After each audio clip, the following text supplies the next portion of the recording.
Welcome to the Agent Leader Podcast. My name is Brent Kelly. I am your host. Thanks so much for joining me on this episode. Super excited to share with you something today that really involves every single thing that you do as an agency leader. Kind of hard to say something that big and broad, but it's true. And here's my question right off the bat. I'm just going to jump in and ask you a question. How much of your time, energy, and effort is lived with intentionality versus accidental or reactive? Now, listen, I know there are some things, I'm a father of 5, run a business, right? I know there are some things that happen that are reactive because they just happen. Things happen, life happens. So we're always going to have a portion of that that's going to be part of our existence. But here's my challenge to you, my challenge to myself, challenge to our private client members we work with, challenge to the producers and agency leaders that we work with. How much of the things that we can control are we truly in control of? Because the most unfortunate thing that happens is that we do have aspects that we do have greater control, or we can be more intentional with that, because we live reactively, because we live sporadically, because maybe we just let things happen or hope things may happen, that time goes by and we miss out.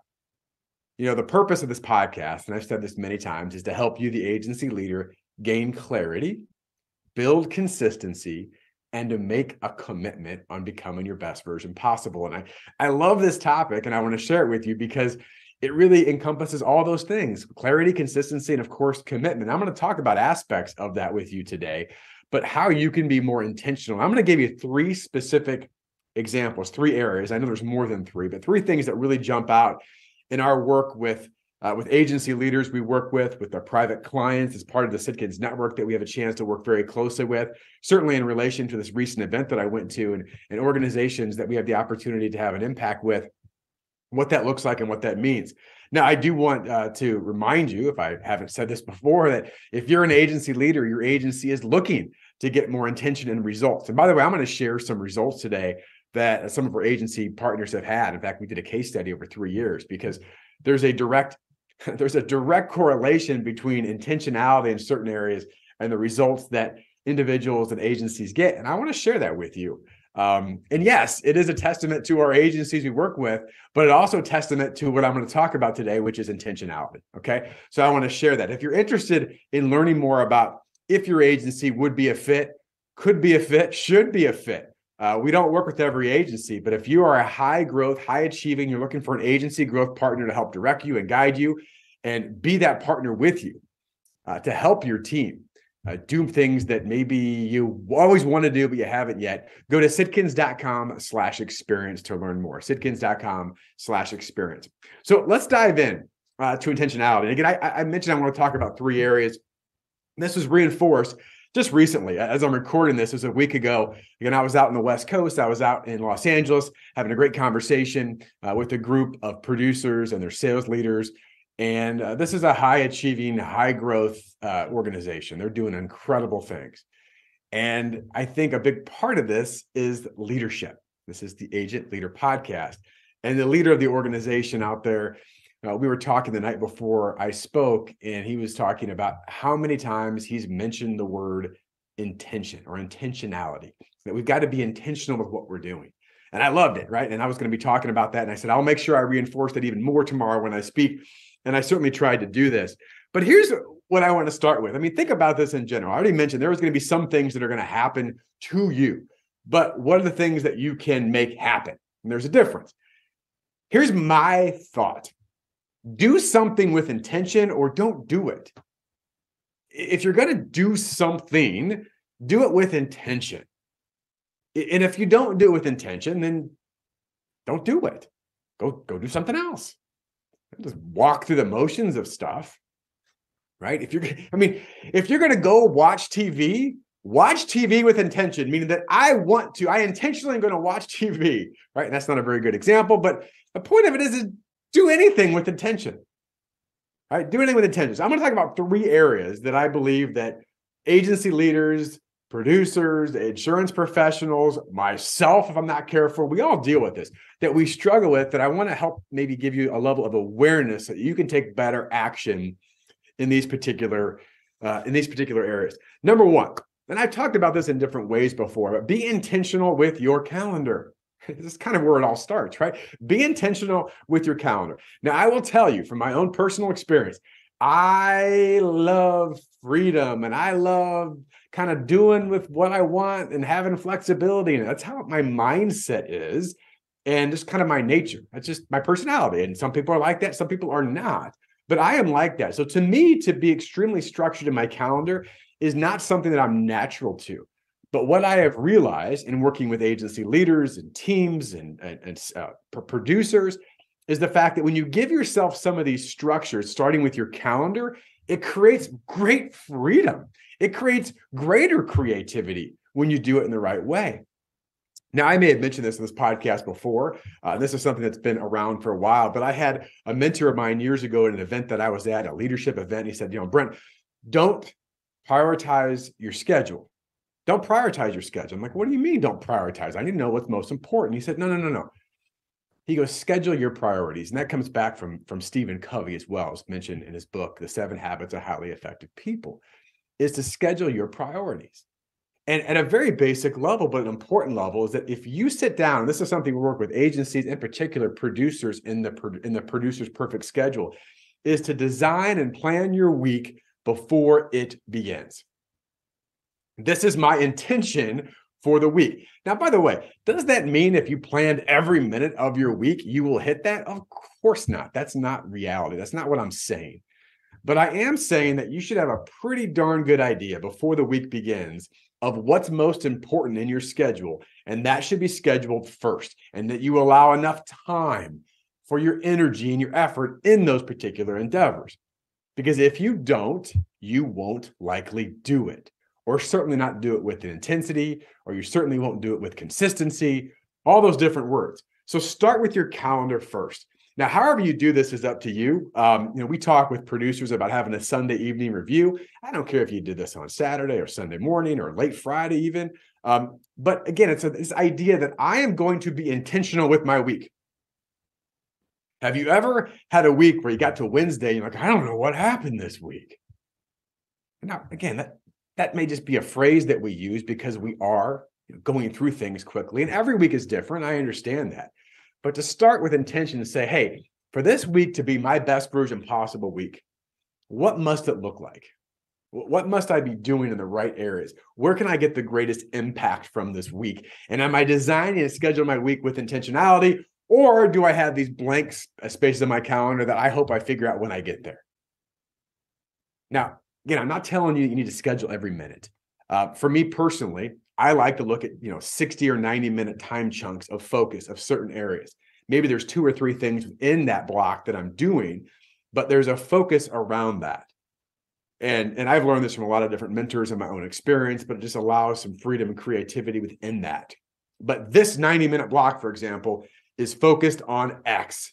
And because I know I'm doing that, right, because I know the impact it's going to have, I'm going to make sure that's scheduled here, here, and here, right, whatever those things are. Are you doing those things? And I'm going to mess up this quote a little bit. I should have written it down, but I don't. But it was talking about this idea that when we see blank spaces in our calendar, maybe we don't say this verbally, but internally sometimes you're like, whew, got an hour or two to just kind of get some stuff done. Right? I don't have anything scheduled. How great does that feel, right? Again, as a father of 5, there's a lot of things I have scheduled, right? But it's like, oh, I don't have anything scheduled. This is great. And then you get done with that hour, 2 hours, whatever it is, and you go, oh, I kind of wasted that, or I didn't get as much done, or that's already over. And these blank spaces, the quote I heard, that blank spaces look like freedom in our calendar, but truly it's jail that's disguised as liberty, because you end up almost feeling regret because you didn't do the things, you didn't maximize that time. So it's up to you how you want to do it, but I just want to challenge you as the listener. And I would ask you as an agency leader to challenge your team. Hey, listen, what does your perfect week look like? Let's look at your week in advance. How can we design that? What would you design your week? What would it look like? And this is a constant process. And you may design a great week ahead of time and really screw it up. Guess what? That's what next week's for. But the challenge and the frustration that people run into is that, oh, well, whatever, it's not worth it anyway. They don't do anything. And then they go back and you just continue to live in this accidental environment, the reactive environment. I'll see what I need to do when I get there. That's not a very good way to live your life. Now, by the way, I do this with emails. Now, people can challenge me on this. And it does depend on your role to a degree. But I even when I first was challenged myself on this, I pushed back. And the more that I realized it, I'm like, that's just silly. It's right. Here's the one example that people live reactive all the time and in their calendar. They don't even know it. Email, or maybe you do know it. Emails, right? If you have 30 minutes, what should you do? Check emails. You got 5 minutes, go to your phone, check emails. Now, you may get sidetracked in Facebook and Twitter and YouTube and Instagram, but don't worry about that. Haha. Right? But emails. So I had years ago, had someone challenge, this has probably been 7, 8, 9 years ago now at this point. Someone said, I only check my emails once a day. I'm like, well, you don't understand because I have people that need me all the time. And there's no way I could do it once a day. So I started doing it 3 times a day. I did it before my true proactive time started, not the first thing when I woke up, but I had a section later in, like kind of early in the morning, but later because I wake up early for me, that I had something early, then I did something around lunch, and then I did something at the end of the day. And that was really hard, by the way, because anytime, between there, I wanted to check it and check it and check it. You know what I realized? Not one time in checking email 3 times a day with intention, not reactive, but intention. Hey, this is email time. This is time where I'm going to get back to stuff. I didn't have anybody going, I can't believe you didn't reply back within 2.5 hours. Right? Didn't have that. Right? When you send an email to someone that is important, and I have quotes here if you're looking on the video, but someone that is a high-level professional, do you expect them? Like, should they just be sitting there waiting to return your email? Are they waiting for you? Are they living in your life? Or are they being proactive and intentional with the stuff they need to do? It's interesting how our mind works, isn't it? So I would just say it's one thing that hits me if I'm looking at my calendar, because this seems to be like the number one thing when talking, especially to producers, is you get caught up in the email. I always look at email, look at email, look at email. And what it'll do is one email, even if it's not urgent or even that important, can derail you for 30, 60, 90 minutes away from what's really most important that you scheduled intentionally in your calendar, right? So intentional with your calendar, number one. Number two, intentional with your communication. Intentional with your communication. And listen, I know that you have a lot of conversations every day. And this is another example. Well, you mean that every time I talk to someone, I should be intentional of what I'm going to say? Not the passing through conversations that we have. That's called life. But I do mean if you're going to make a phone call, and I would say intentional with your emails, back to that again, certainly intentional with appointments, whether it's a meeting with your team, meeting with a client, meeting with a center of influence. You should be prepared and intentional with what you want that outcome of that meeting, that conversation to be. Mentor of mine, author John Maxwell, I always loved, he has stuff very simple. I like his bottom shelf stuff. He said, before I have a conversation with anyone, I ask myself 3 questions. What do they need to know? How do I want them to feel? And what do I want them to do?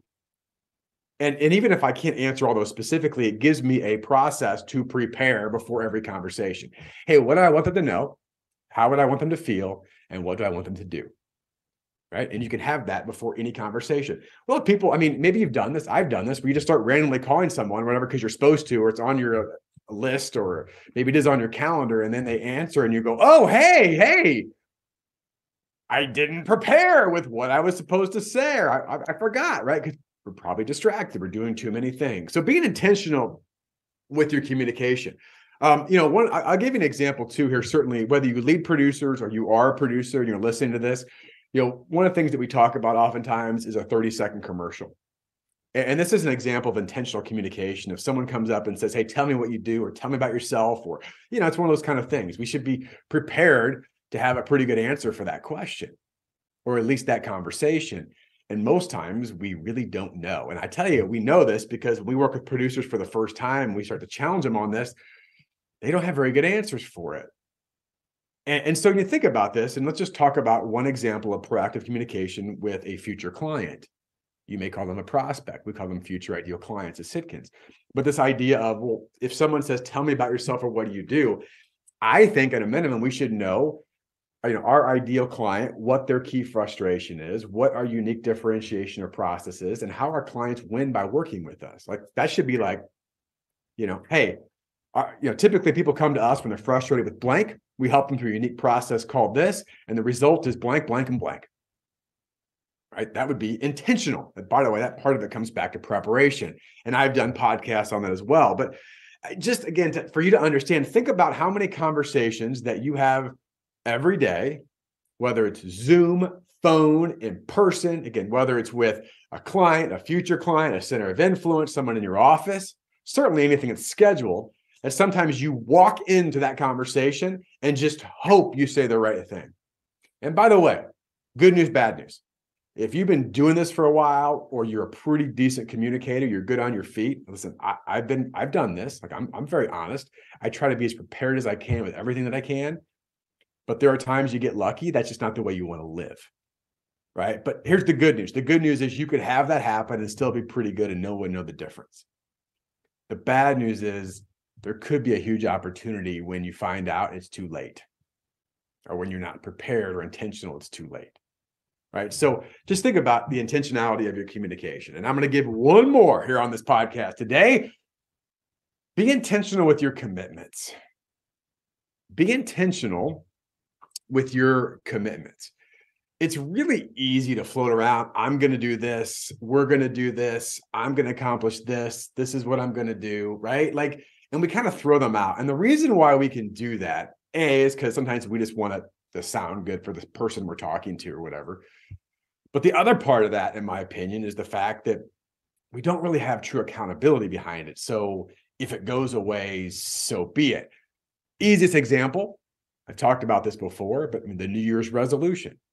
If you set a New Year's resolution, whether you like it or not, and you quit, and most people do, here's the good news. If you didn't make a commitment, no one knows, except a couple people who they don't remember anyway, right? So there's no real commitment to it. So whether you do it or not, So my challenge to you is be intentional with your commitments. If you're going to make a commitment to do something, do it. If you're going to make a commitment to prepare, right? If you're going to make a commitment to do, have this many appointments, then do it. If you're going to have a commitment for a goal of X, then anything in your power, live up to those standards. And doesn't mean you'll be perfect. That's not what I'm saying in this, but I will say they just get thrown around. Oh yeah, I'm going to do this. Well, how are you going to do that? Well, I don't know. I'm just going to do it. Well, who's going to hold you accountable? Well, I don't know. I'll do it. No, you won't. Right. So how many commitments have you made, or even micro commitments that you make, that really there's no accountability or intentionality with what it is or the commitment behind it? So be intentional with your commitments. Now, I mentioned this. And this is a bit of a brag, but I hope you see that it's more than that, because it isn't about us. What I'm going to share with you right now is what happens when agencies make a commitment. We did a case study, 3 years, a value impact study with the private client agencies we work with at Sitkins Group. And we did this for a number of reasons. But the biggest reason we did this is the word in the study, value impact. My word this year is impact. Any work that we do with clients needs to be done with intention and purpose. It needs to be done with impact. Are they getting results? And of course, the agencies, the professionals within the agencies are doing the hard work to make this happen. We want to be a growth partner and an advocate, an educator, equip, empower, do things we can do to help that agency accelerate that faster. Why I share this is that these agencies made a commitment. They made a commitment. In what ways? Well, they made a commitment with their wallet. Certainly, they're investing in the partnership. They made a commitment to show up to the programs that we run. They made a commitment to show up to the coaching calls that we provide, right? The in-person, or the online sessions that we do. They made commitments to this. Why? Because they want to get better. This is a commitment they made. Now, here's the outcome. And this is a list of our private client. These are averages, so understand that. But in 2019, 3 years ago, prior to the study being done, the average agency we work with was $10.3 million in revenue. 2022, so 3 years later, that has jumped to $13.7 million. That's a 33% growth rate. which is above average. Growth rates have been good the last 3 years, 33%, even better. One thing that agencies will talk to us about, and you may very well be interested in fact, I have a good indication that if you're an agency leader of any kind, you are interested in this, which is called agency valuation, right? The valuation of your agency, whether you want to perpetuate soon, way off into the future, you don't know if you're ever going to, external, internal, still the agency value is really important. In 2019, now this is based off a 10x multiple. And if you are talking to anybody that's looking at agency value right now, we know that certainly external 10x is way, way conservative, but let's just use it, right, as a number, both 3 years ago and today. So 10x in 2019, the valuation of the agencies we work with was at $16.8 million. In 2022, that has jumped to $30.3 million, an 80% growth rate. And again, why? Is it working with us? We hope we're part of that. We certainly believe in that, but it's commitment, right? It's intentionality to this. And, big part of course, the agency valuation is the profitability behind that. 2019, the agency profitability was 16.3. Now it's up to 22.1 in 2022, which is a 36% growth rate. These are all part of intentionality and commitments. And going back to this podcast in the very beginning, and the question I ask you is, in what areas, how much of your areas of life and business are you being intentional with, and how much are you letting just float past you? And you look back a year, 3 years, 5 years, 10 years, 15 years, 20 years, and I'm raising my hand because I've done it. Every age I think is different. And, again, whether you're 25, I'm now 45, when I'm 65, I think there's always different areas, but you do and go, gosh, what have I left slip by and why? The thing that we believe at Sitkins Group and working with agency partners is we want you to help you have re-greats. Find the things you're great at that you can be intentional with and do them again and again to spur results and the freedom that you really want versus regrets. Looking back saying, gosh, if only we would have done that. If only I would have taken that upon myself. If only I would have had that conversation. If only I would have prepared better. We're all going to have that. And I don't want anybody to dwell and live in the past because, the famous quote, when's the best time to plant an oak tree? 20 years ago, maybe 30 years ago. When's the next best time? Right now, right now. So I want to challenge you. I want to encourage you as a listener to this podcast. This isn't to beat you up so much, but to hopefully gain some awareness of where you've been too accidental to begin a path of greater intentionality. So starting now, you're listening to my voice. Where can you be more intentional as a leader, as a producer, as anybody that's in the professional world that's trying to get more out of each and every day and every week? Where can you be more intentional? And listen, if we can be part of that intentionality, if you and your agency think you're a fit for the Sitkins Network, our best version possible experience, our private client model, to help you have greater coaching, have greater programs and development, have you network with other people who think like high-level thinkers and share like high-level sharers, there's a great impact in that. We'd love a chance to talk with you. Go to sitkins.com/experience, sitkins.com/experience. Listen, I love doing this podcast. Hopefully you can tell this is from my heart. I had about, 18 words on a page. The rest just kind of comes out because I believe in what I do. I believe in what we do. I believe in you as an agency leader and what you can accomplish, not just today, but certainly down the road in the future. There's so much potential. And that word, by the way, can go two different directions. It can be unfulfilled or untapped potential, or it could be, wow, I can't believe how much they met and exceeded the potential we even thought, right? So what's your future going to look like? Then appreciate the opportunity. If this podcast is value to you, go ahead and give me a rating and review somewhere, wherever you're listening. We appreciate that. We're trying to grow the podcast, or give it a share. I wish you all the best in your success. Thanks for listening. The Agent Leader Podcast is brought to you by the fine folks at the Rough Notes Company. They are publishers of the insurance industry's leading magazine and technical insurance content. Rough Notes magazine profiles successful agencies plus keen insights from respected experts on a host of must-know topics. Rough Notes Advantage Plus provides the tools to help your agency grow, providing authoritative information on complex coverage issues. Visit them and learn more at roughnotes.com.